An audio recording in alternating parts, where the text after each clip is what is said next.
Bonjour à toutes et tous. Je me présente, je m'appelle Jérôme Marciou. Comme ça a été dit, j'ai le privilège et l'honneur de diriger l'ITEC, qui est une école d'ingénieurs située à Lyon et qui forme des ingénieurs et des techniciens supérieurs dans le domaine de la chimie des spécialités. Donc nos domaines, ce sont tout ce qui est chimie des formulations, avec les peintures, les vernis, les cosmétiques, les adhésifs, etc. Le textile, le cuir et la plasturgie. Donc le point commun de tous ces matériaux, ce sont les polymères et comment on part de matériaux naturels ou pas pour en faire des produits finis. Ça, c'est notre positionnement, donc un peu en aval par rapport aux autres écoles. Donc, à titre personnel, je vais rapidement me présenter aussi pour que vous ayez un peu une idée de ce que c'est qu'un métier d'ingénieur et ce qu'on peut faire. Et puis ensuite, vous irez sur les autres stands et vous verrez qu'il n'y a pas deux parcours identiques. Donc moi, je suis diplômé d'une école qui est à Mulhouse, donc ingénieur en chimie à Mulhouse, donc plutôt côté synthèse, on va dire, notamment des polymères. Derrière, un doctorat dans le domaine de l'armement, sur les systèmes de propulsion pour les missiles hypersoniques. Et ensuite, j'ai évolué dans l'industrie du caoutchouc. Donc, si j'ai bien compris, un peu après moi, il y aura Michelin. Alors, c'était pas Michelin, c'était Hutchinson, mais c'était tout à fait passionnant. Et puis, j'ai quitté le caoutchouc pour aller faire des routes pendant une dizaine d'années, donc des routes végétales, etc. Et puis, j'en ai eu marre et j'ai décidé de transmettre, et c'est à ce moment-là que je suis arrivé à l'ITEC, donc il y a maintenant une quinzaine d'années. Donc ce sont des secteurs assez différents, et le point commun de tout ça, c'est que déjà, quand je suis sorti d'école, les aspects environnementaux et sanitaires étaient les principaux moteurs de l'innovation. Donc de ce point de vue-là, pas vraiment de changement, si ce n'est une amplification des phénomènes et l'apparition d'autres transitions, comme on le verra plus tard.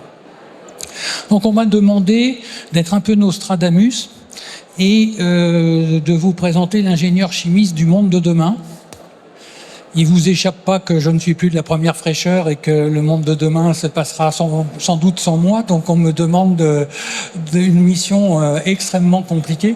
Donc je vais pas vouloir être trop prétentieux. Je vais plutôt vous présenter le monde de cet après-midi plutôt que celui de demain, parce que bien malin qui sait ce que sera le monde de demain. Donc restons modestes, mais vous allez voir, il y a déjà pas mal de choses à faire. Donc pendant cette présentation, on m'a donné une télécommande. Je vais avoir plusieurs objectifs qui reprennent un peu la feuille de route du titre. Bon, déjà, montrer les évolutions du métier d'ingénieur chimiste et quels sont les moteurs de cette évolution. Mettre en avant ses responsabilités, qu'elles soient environnementales, sociales, économiques, etc. Illustrer son rôle dans les transitions. Et puis, peut-être le but principal aujourd'hui au village de la chimie, c'est vous convaincre de vous lancer dans l'aventure et de vous engager dans cette démarche qui est passionnante et souvent méconnue parce que masquée derrière des considérations médiatiques qui vous empêchent de la prise de recul nécessaire pour régler les problèmes. Donc je vais avancer, il y aura un petit moment d'échange à la fin si vous avez des questions, ou j'essaierai de vous solliciter un petit peu pour avoir votre retour. Alors, les transitions, bon, c'est pas à vous que je vais les apprendre. On va commencer par les transitions environnementales, qu'elles soient énergétiques à travers notamment le dérèglement climatique. On parle aussi de pression sur les ressources. Vous avez entendu parler de la raréfaction. Alors, du pétrole, on en parle régulièrement, mais finalement, on en trouve toujours du nouveau. Par contre, dès qu'on parle de métaux pour les batteries, pour toute la partie électronique, pour l'IA, etc., les terres rares, le lithium, ça, on voit bien qu'il y a un peu un challenge là-dessus. Donc, il faut être capable de les produire dans des conditions environnementales plus fines ou de s'en passer. Dans les deux cas, c'est le boulot du chimiste. D'accord ?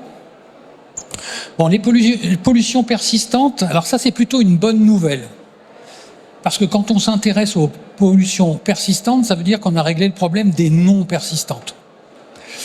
Quand j'avais votre âge, on parlait pas des pollutions persistantes. On était dans les NOx, dans les oxydes de soufre, etc., dans les atmosphères des villes.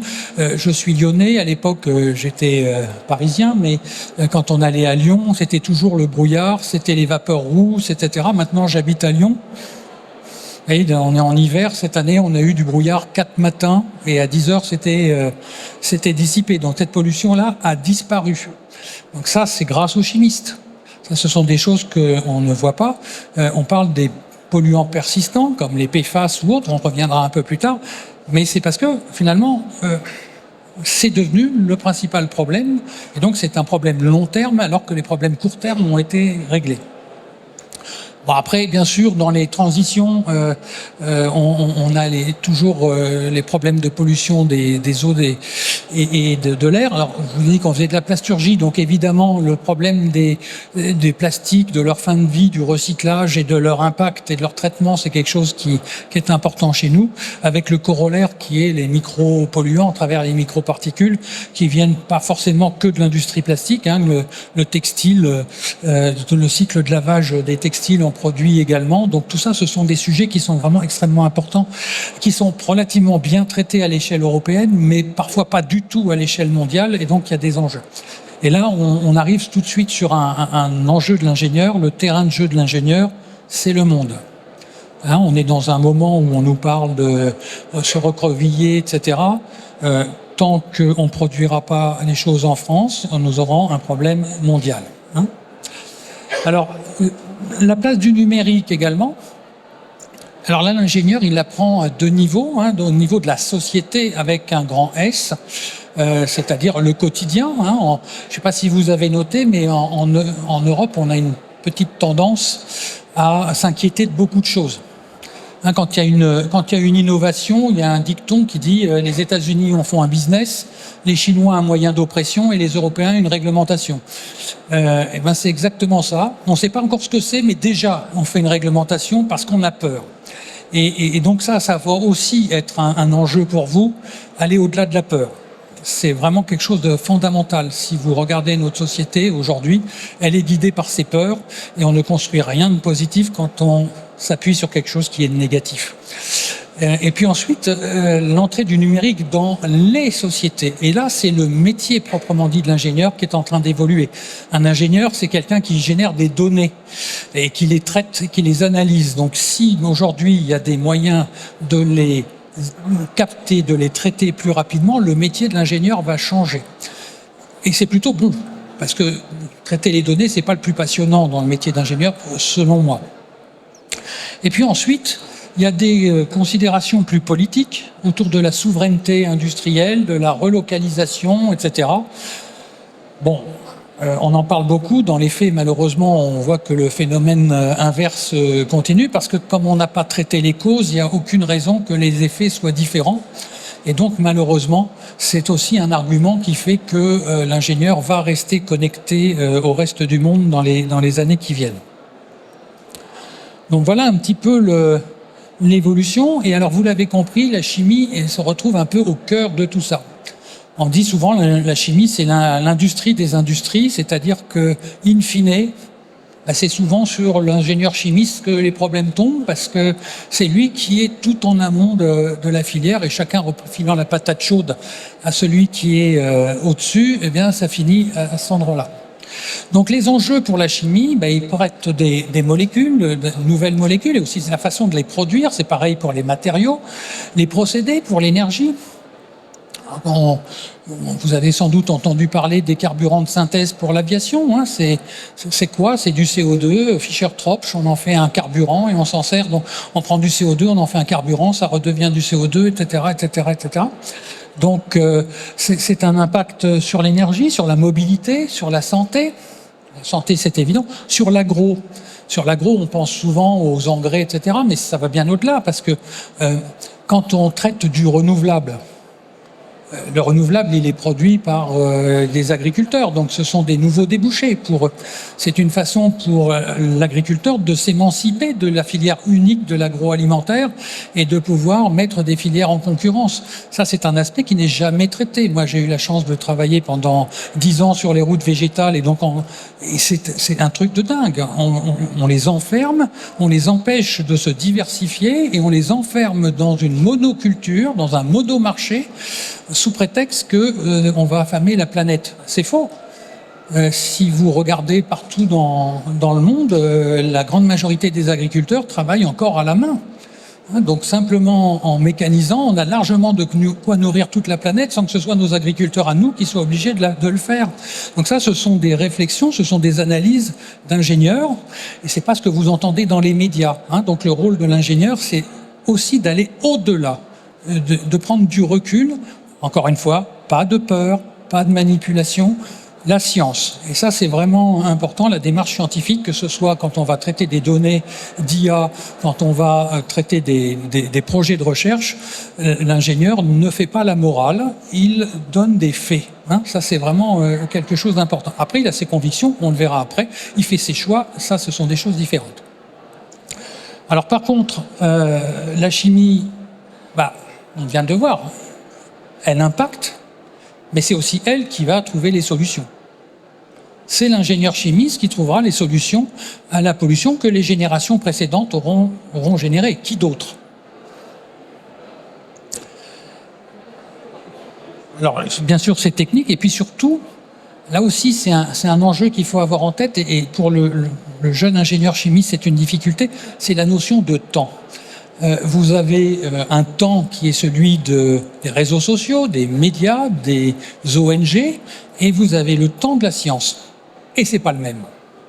Donc vouloir en permanence trouver des solutions immédiates, c'est pratiquement dans 9 cas sur 10, régler soi-disant un problème et ne pas voir qu'on en a généré un autre derrière. Les exemples sont nombreux. Si vous passez sur le stand plus tard, on pourra en discuter. Mais je dois quand même faire attention au timing pour ne pas déborder. Donc, dans les responsabilités importantes de l'ingénieur, l'environnemental, on a commencé à la traiter avec la sobriété énergétique. Ça, c'est fondamental puisque je crois que de l'ordre de 60% du prix de revient de la production de la chimie de base, c'est l'énergie. Donc, c'est un très, très grand... La chimie est un grand consommateur d'énergie, donc il est vraiment important de bosser sur ces notions de sobriété énergétique. La sobriété, ça veut dire augmenter l'efficacité des procédés, mais ça veut dire aussi augmenter la part de l'électrique dans le processus de production, avec comme corollaire la diminution des émissions de gaz à effet de serre, les solvants, les NOx, les micropolluants. À titre personnel, mon premier job chez Hutchinson, ça a été de développer des vernis base aqueuse pour caoutchouc, là où on utilisait des solvants d'une part, et puis de mettre en place des systèmes de vulcanisation qui n'émettaient pas de substances cancérogènes. Donc voilà, j'ai passé quelques années à développer ces choses. Donc vous voyez, je vous parle de quelque chose qui a 35 ans. Donc ces problèmes sont pas d'actualité là maintenant, ça n'a pas commencé aujourd'hui, et on fait le lien avec ce que je disais avant. Les ingénieurs ne communiquent pas suffisamment. Il va falloir qu'on s'améliore sur ces sujets-là. Donc, réduction et valorisation des déchets, sites fermés. Je vous ai dit qu'on était une école textile. Aujourd'hui, la filière textile est à fond dans ce secteur-là. Comment je collecte, comment j'organise les filières et comment je trouve des solutions. Recyclage mécanique, recyclage chimique. Bon, tout ça, c'est une source colossale de débouchés pour la génération qui arrive. Et puis, de façon générale, la boucle locale pour éviter de se transporter des matières à travers le monde sur des bateaux, c'est un gros enjeu. Responsabilité sanitaire et sociale. Alors, j'ai parlé de mon expérience sur les systèmes de vulcanisation, mais la toxicité, la persistance, la bioaccumulation, maintenant, ça fait partie des cahiers des charges de l'ingénieur. Il n'y a pas que l'environnement, il y a aussi la santé des gens. Et donc, dans le concept de Safe by Design, c'est ça. C'est-à-dire que nous allons, dès le début, prendre en compte ces aspects-là quand on développe un nouveau produit. Et puis, on va aussi reconcevoir, c'est-à-dire reconcevoir les produits qui existent déjà et dont on a toujours besoin pour les produire avec des procédés qui sont beaucoup plus sécures qu'avant. Alors, bien sûr, un cas sur les PFAS, hein, le Lyonnais que je suis est parfaitement sensible à ça, puisque le Rhône à Lyon est très impacté et les nappes phréatiques en général par les PFAS. Donc là, il y a vraiment un sujet de trouver des alternatives aux PFAS, avec quand même un petit bémol, c'est que d'un point de vue chimique, mettre toutes ces molécules dans le même sac, ça facilite la vie du réglementaire. Alors, d'un point de vue chimique, c'est souvent complètement idiot. Mais bon, voilà, ça fait partie des compromis que l'ingénieur chimiste doit faire ou accepter avec la société civile pour faire avancer le schmilblick, comme disent les anciens. Et puis, autre point, et là aussi, le Lyonnais est bien placé pour le savoir, puisqu'il y a eu un accident il y a quelques semaines sur Lyon chez un chimiste et que les populations alentours ont été confinées. Donc, il faut toujours bien concevoir l'exposition des riverains, échanger avec les collectivités locales, penser aussi à ces travailleurs, mais aux consommateurs, et de façon générale, ne pas rester enfermé sur ces problèmes de chimie, de laboratoire et d'extension à l'échelle industrielle. L'ingénieur chimiste n'est pas déconnecté du milieu dans lequel il évolue. D'un point de vue économique et éthique, ça, bon, on peut faire plein de choses, mais il faut que ce soit quand même rentable à la fin, c'est-à-dire qu'il faut que ce soit vendable, qu'il y ait des clients. Donc ça, c'est une contrainte qui n'est pas seulement technique, mais ça veut dire aussi qu'il ne faut pas l'oublier quand on conçoit des procédés plus vertueux. Il faut toujours se poser la question de la viabilité, c'est-à-dire la pérennité, le fait que ce que l'on met en œuvre va pouvoir fonctionner. Si vous vous lancez dans un projet, que vous savez que la réglementation va changer, celui qui se lance dans les poêles anti-adhérentes à base de téflon aujourd'hui, il n'a pas tout compris. Vous voyez, c'est ce genre de choses qu'il faut savoir identifier, et puis derrière aller négocier avec les différentes parties prenantes. Et puis le rôle de l'ingénieur, en interne cette fois-ci, c'est aussi de faire valoir que de temps en temps, il n'est pas d'accord avec ce que l'entreprise fait ou l'évolution qu'elle veut suivre. C'est pas le plus simple, surtout quand on est jeune ingénieur, mais ça fait partie du boulot. Alors moi j'ai la chance de travailler dans l'enseignement supérieur, donc s'il y a un truc qui est différent de l'industrie, c'est que moi on me le dit assez facilement qu'on n'est pas d'accord. Et c'est très simple, ça évite d'avoir... Bon, ok. Donc, quelques exemples maintenant sur la transition climatique et énergétique. Bon, l'enjeu principal de la chimie aujourd'hui, c'est la décarbonation. Si vous allez sur le site de la Fédération Gay-Lussac, vous verrez qu'il y a une summer school qui a été créée à Mulhouse et qui traite de cet aspect-là. Comme je l'ai dit, l'énergie étant le principal facteur de coût de l'industrie, c'est aussi son principal facteur environnemental aujourd'hui, donc il est nécessaire de travailler dessus. Alors après, la chimie contribue aussi à l'émergence des solutions bas carbone. La voiture électrique sans batterie, ça n'existerait pas. Et la batterie, c'est quoi? C'est de la chimie.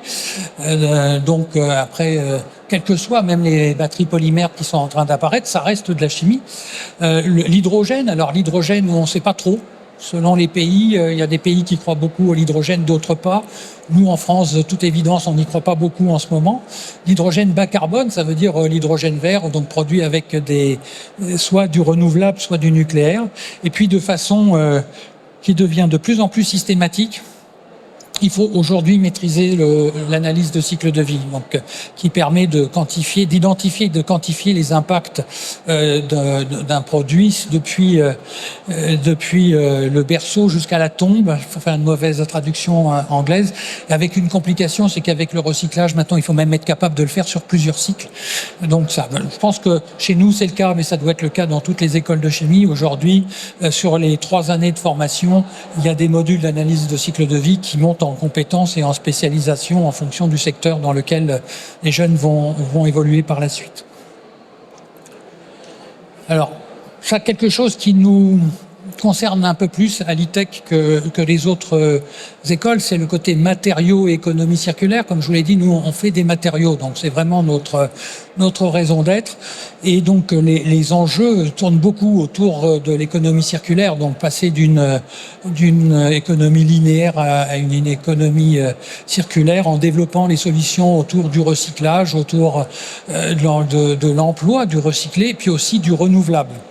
Selon les secteurs, par exemple dans la partie chimie des formulations, donc peinture haute, le renouvelable est plus important finalement que le recyclé. Les cosmétiques, ça se recycle pas beaucoup et il n'y a pas beaucoup de chances que ça le soit.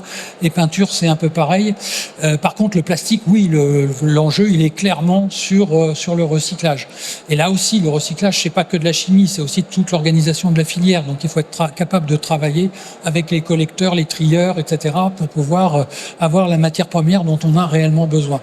Ce qu'il faut savoir, par exemple, c'est qu'aujourd'hui, dans l'industrie de la plasturgie, la plupart des opérateurs sont capables de consommer 25% ou plus de matériaux recyclés, mais ils ne le font pas parce qu'ils ne trouvent pas les 25% de matériaux recyclés. Et ça, c'est notre responsabilité, pas seulement d'ingénieurs, mais à tous dans la salle. Trions, séparons les plastiques. Un pot de yaourt, c'est recyclable. Mais tant qu'on n'a pas mis en place les filières, eh ben ça n'est pas recyclé. Réduire les additifs problématiques, bon ça c'est presque légal. Et puis le recyclage mécanique et chimique. Alors le mécanique c'est plus immédiat, mais quand on fait du recyclage mécanique, le plus souvent on dégrade les performances du matériau. Le cas dans la vie quotidienne le plus frappant, c'est la bouteille d'eau. Vous avez tous vu la bouteille d'eau qu'on recycle en veste polaire. Vous voyez pas l'inverse, parce que quand on broie les fibres ou le plastique de la bouteille, on casse les chaînes et donc elles n'ont plus les propriétés nécessaires à refaire une bouteille. Par contre, pour faire de l'isolation, ça va très bien. Ça, donc, vous voyez, il y a une perte de valeur sur le recyclage mécanique. Par contre, on a sur le polyester des procédés chimiques ou biochimiques qui arrivent. Et là, on revient au monomère de départ. Et c'est un recyclage qui permet d'avoir un polymère natif exactement identique à celui qui était produit par la pétrochimie principalement avant. Donc ça, ce sont des progrès qui sont en cours. On essaie de le faire sur tous les polymères.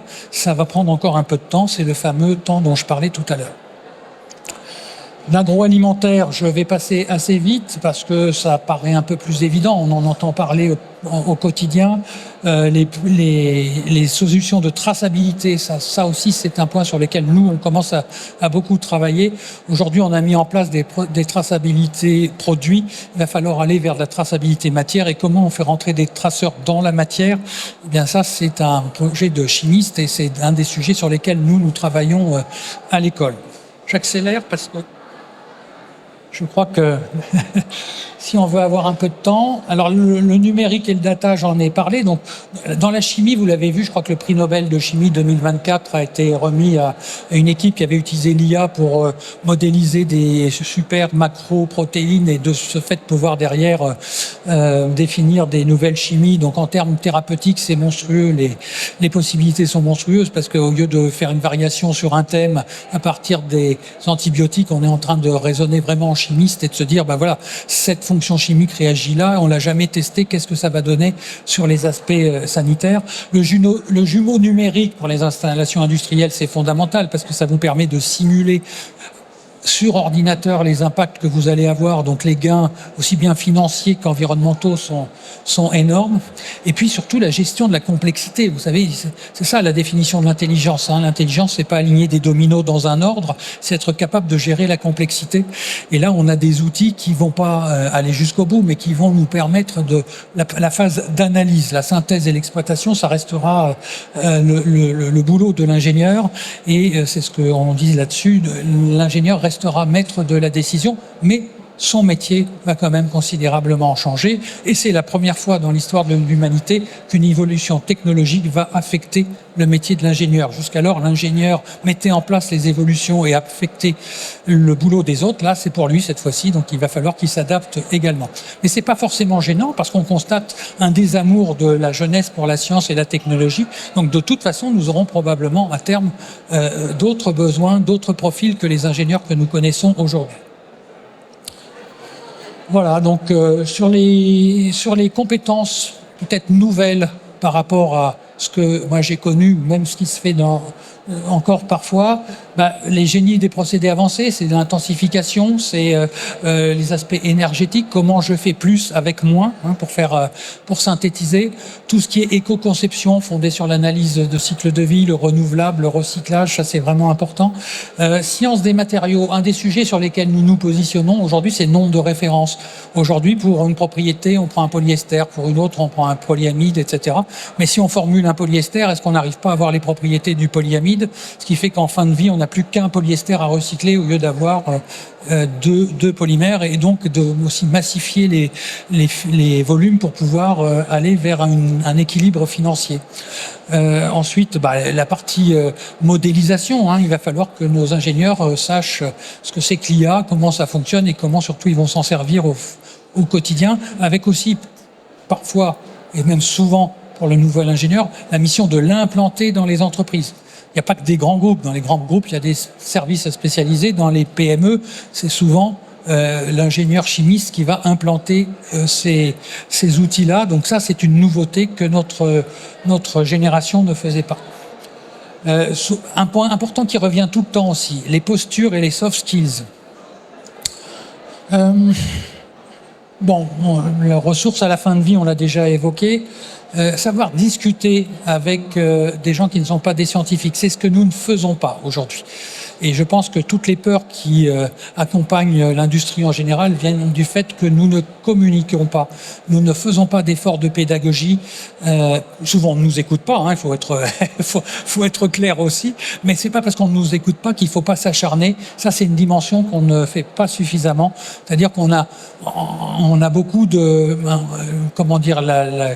la dictature du fait divers. Un pépin dans la vallée de la chimie, on ferme la vallée de la chimie. C'est quand même un petit peu court. Donc tout ça, il faut savoir expliquer, et c'est relativement nouveau. Le courage managérial, c'est aussi savoir prendre des risques en priorisant ces aspects de transition par rapport à ce que l'on fait d'habitude. Ça, vous verrez quand on est manager. Le management du changement, en général, c'est quelque chose. Et en plus, si c'est sur des thèmes qui sont parfois ou pas bien documentés ou pas scientifiquement documentés, ça peut être compliqué. Et puis toujours garder l'esprit critique. Alors là, on a mis solution miracle, mais c'est vrai vis-à-vis de tout ce qui est publié, de tout ce qui est diffusé. C'est pas parce que c'est diffusé que c'est vrai. Et donc, il faut toujours garder l'esprit critique et être capable de prendre du recul et essayer d'avoir une information de plusieurs sources indépendantes. C'est difficile aujourd'hui. Voilà, alors l'ingénieur, je crois que j'ai dit plusieurs fois, il doit rester citoyen. Et alors, dans les écoles d'ingénieurs, il y a quelque chose qui permet de travailler ses convictions et ses appétences, c'est tout ce qui est stage, tout ce qui est expérience professionnelle. Donc il ne faut pas hésiter à changer, à aller voir des horizons différents, que ce soit en termes de thématiques, de métiers, de débouchés, de géographie. Il faut s'ouvrir aux autres, aller vers les autres. Voilà. Alors, je n'ai pas de temps pour quelques questions, du coup, parce que j'ai été plus long que ce que j'avais pensé. Mais en conclusion, avant de laisser la parole au conférencier de GRDF, je voudrais quand même vous poser quelques questions que vous garderez pour vous, que vous viendrez débattre avec moi sur le stand. Quelles sont pour vous les responsabilités les plus importantes dans celles qu'on vient d'évoquer et dans d'autres qu'on n'a peut-être pas évoquées? Sur quelle transition voulez-vous agir? Qu'est-ce qui vous fait vibrer, vous? En quoi vous croyez? Ça, c'est fondamental. Et puis, quels sont les freins que vous percevez aujourd'hui? Si vous grattez les freins, vous allez vous rendre compte que dans plus d'un cas sur deux, ce frein n'existe pas et que c'est vous qui l'avez créé, parce que l'esprit humain adore se mettre des limites. Voilà. Je vous remercie de votre attention. J'en ai terminé. J'ai pas été exhaustif, mais encore une fois, je vous convie à venir me voir, et mes confrères, parce que vous verrez que chaque école est fantastique et qu'il y a des choses formidables chez nous tous. Donc n'hésitez pas, on est là pour ça, et à votre service, bonne journée.